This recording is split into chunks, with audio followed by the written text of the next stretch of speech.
কেশপুর অডিটোরিয়ামে Ghatal master plan নিয়ে উচ্চ পর্যায়ের বৈঠক। ঘাটাল মাস্টার প্ল্যান বাস্তবায়ন নিয়ে কেশপুর অডিটোরিয়ামে এক গুরুত্বপূর্ণ বৈঠক অনুষ্ঠিত হলো।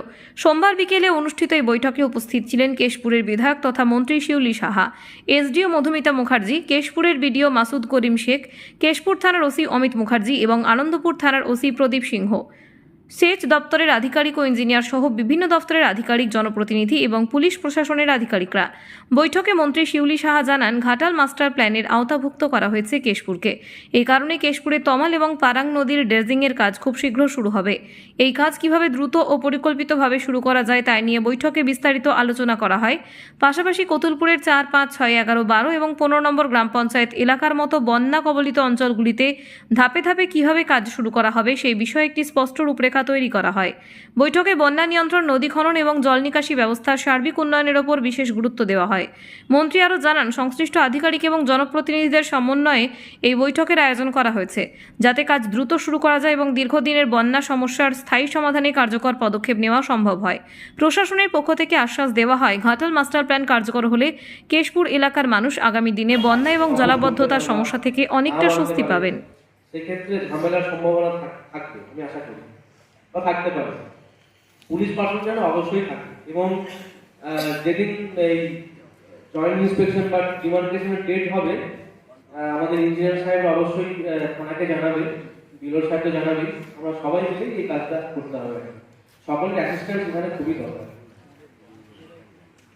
কিভাবে কি ইস্যু আসবে, তবে আমরা এটুকু বলতে পারি যে কোনো ইস্যুতে আমাদের কোঅপারেশন এখন ফুললি পাবেন। তো যে কোনো সময় যেমন সাহেব বিডিও সাহেব বলছিলেন ডিমার্কেশনের সময় জয়েন্ট ভিজিট, আমাদেরকে একটু আগে থেকে জানিয়ে দিবেন কোন কোন ডেটে ডিমার্কেশন বা ভিজিটটা হচ্ছে। আমরা সেরকম ভাবে আমাদের ডিটেলমেন্টটা করে রাখবো এবং আমরা আমাদের তরফ থেকে ফুললি কোঅপারেশন। মিটিং এ আমি এসডিও ম্যাডামকে এই ম্যাটারে আমি একটু কথা বলেছিলাম যে ম্যাডাম একটা যদি স্পেসিফিক কোনো রুলস রিগার্ডিং কেশপুর, কারণ এখানে আমাদের অনেক জেসিবিওয়ালা, তাদের প্রতি মাসে কিস্তি 1 থেকে 1.5 লক্ষ টাকা। তারা প্রত্যেকেই কিন্তু তাদেরও সংসার আছে, আমাদেরও যেমন আছে তাদেরও আছে। আমি স্পেসিফিক বলেছিলাম গভর্নমেন্টের রুলস তো কিছু যেহেতু নেই, আগের বারে ম্যাডাম বলেছিলেন যে লোকাল অ্যাডমিনিস্ট্রেশন এরাই হচ্ছে রুলস ক্রিয়েট করবে।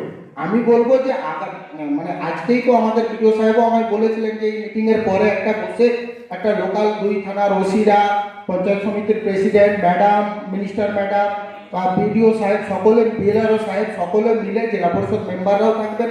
আমি বলছি, আমি বুঝতে পারছি তোমাদের সমস্যাটা, কারণ তোমাদের তো সমস্যা ডেপুটেশন অলরেডি মিনিস্টার ম্যাডামকে দিয়েছে। তো স্বাভাবিকভাবে তোমরা যে কোশ্চেনটা এই যে মানে একটু সমস্যা, তোমরা তো বুঝতে পারছি সব সমস্যাটা তোমাদের।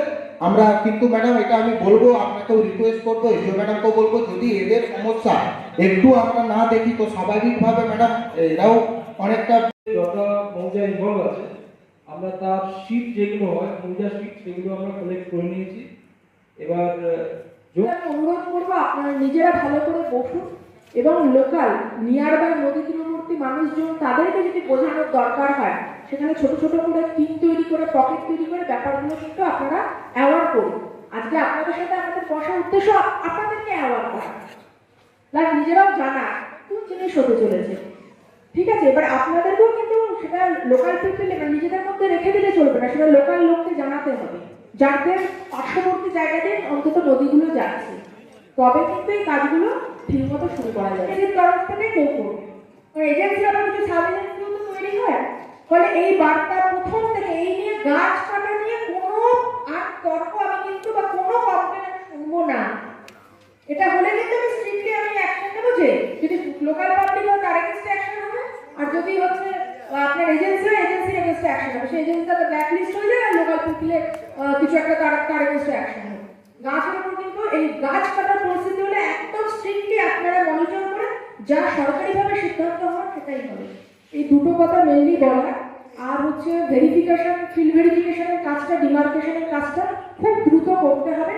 দ্রুততা এই জন্যই দরকার, আমাদের হাতে কিন্তু খুব বেশি সময় নেই, কারণ ড্রাই সিজন নদীগুলো যে শুকনো শুকনো হয়েছে এই সময় কিন্তু হয়েছে।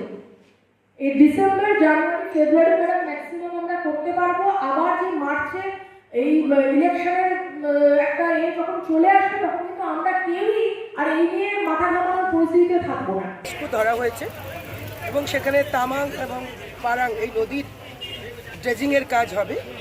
সেখানে সবাইকে নিয়ে তাদেরকে সচেতন করা এবং সেই কাজে সহযোগিতা করার জন্য জনপ্রতিনিধিদের নিয়ে এসডিও ম্যাডাম এসছেন, ইরিগেশনের ইঞ্জিনিয়ার আছেন, আমার বিডিও, জয়েন্ট বিডিও আছেন, বিএলআরও আছেন, 2 থানার ওসি আছেন, জেলা পরিষদ মেম্বার, পঞ্চায়েত সমিতির মেম্বার, প্রধান, উপপ্রধান, সমস্ত দায়িত্বপূর্ণ জনপ্রতিনিধিদের নিয়ে এবং অ্যাডমিনিস্ট্রেশনকে নিয়ে আমরা জয়েন্টলি একটা মিটিং করলাম এবং আমরা আগামী দিন যাতে খুব তাড়াতাড়ি আমরা এই কাজটা করে ফেলতে পারি সেদিকে লক্ষ্য দিলাম। কতদিনের মধ্যে কাজ আরম্ভ হবে? এমনিতে দেওয়া আছে 1 বছরের মধ্যে কমপ্লিট, 365 দিন ধরে দেওয়া হয়েছে, ওটাই রাখা আছে।